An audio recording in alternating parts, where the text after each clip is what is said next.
स्वस्थ होता है। हमको व्यूह रचना पर ध्यान केंद्रित करना चाहिए। माँ सुभद्रा के गर्भ में जब सन्निहित थे अभिमन्यु जी, तो दैवयोग से अर्जुन के मुखारबिंद से उन्हें चक्रव्यूह में एक वीर कैसे प्रविष्ट हो सकता है, इस विद्या का बोध हुआ। कालांतर में चक्रव्यूह को विदीर्ण कर एक योद्धा किस प्रकार निकल सकता है, इस तथ्य को सुनने समझने का अवसर प्राप्त नहीं हुआ।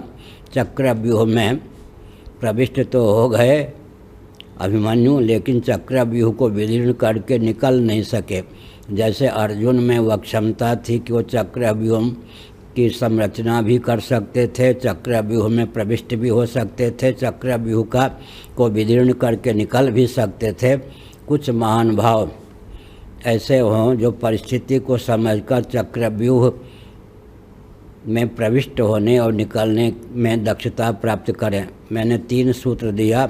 चयन, प्रशिक्षण, नियोजन।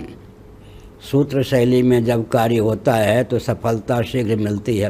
प्रवचन व्यक्ति भूल सकते हैं, लेकिन प्रवचन सूत्रों की व्याख्या हो सूत्र शैली में। हमने कहा चयन, प्रशिक्षण, नियोजन, इस 3 शब्दों के माध्यम से काम बन सकता है।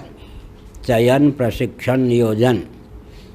स्वस्थ क्रांति की उद्भावना के लिए ही जिन महानुभावों का जन्म हुआ है उनका चयन, फिर उचित प्रशिक्षण और मोर्चे पर नियोजन।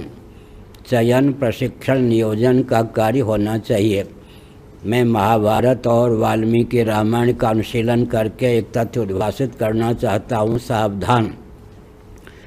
ब्रह्मा जी के यहाँ योजना तैयार होती है कि मर्त्यलोक में, बृहद भारत में कौन कौन से महानुभाव दिव्य लोक से अवतीर्ण हों और स्वस्थ क्रांति किस प्रकार उद्भासित हो।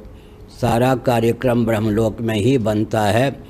तो हमने एक संकेत किया। क्या संकेत किया कि मर्त्यलोक में जो आते हैं वो कौन आते हैं, स्वस्थ क्रांति को उद्भासित करने के लिए ही जिनका जन्म हुआ है उनका चयन होना चाहिए। विश्वामित्र जी भगवान रामभद्र के पास स्वयं पहुंच गए और दंडक बन के जो मनीषी थे उनके पास रामभद्र स्वयं पहुंच गए। ये चयन की प्रक्रिया है। जिन महान भावों का जन्म ही स्वस्थ क्रांति को उद्भासित करने के लिए हुआ है उनके चयन का प्रकल्प चलना चाहिए, प्रशिक्षण का प्रकल्प भी चलना चाहिए, मोर्चे पर नियोजन का प्रकल्प भी चलना चाहिए।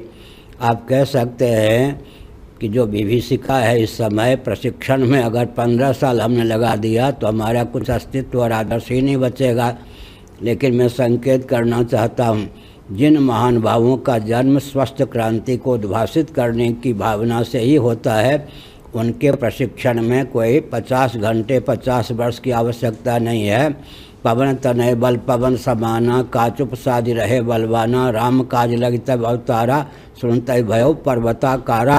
इसका अर्थ बस जो सुप्त शक्ति है उसके उद्दीपन के लिए गिने चुने वाक्य या गिने चुने क्षणों में ही प्रशिक्षण का कार्य पूर्ण हो जाता है।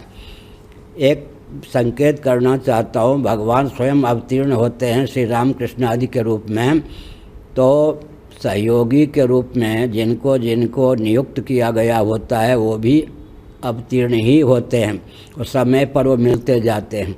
या कोई आवश्यक नहीं है कि आरंभ में ही सुग्रीव प्राप्त हो जाएं या आरंभ में ही विभीषण प्राप्त हो जाएं या आरंभ में ही विश्वामित्र जी प्राप्त हो जाएं। जिस महानुभाव को जब सम्मिलित होना चाहिए तब वो प्रकट हो जाते हैं। तो यही एक है चयन का क्रम, प्रशिक्षण का कर्म और नियोजन का क्रम।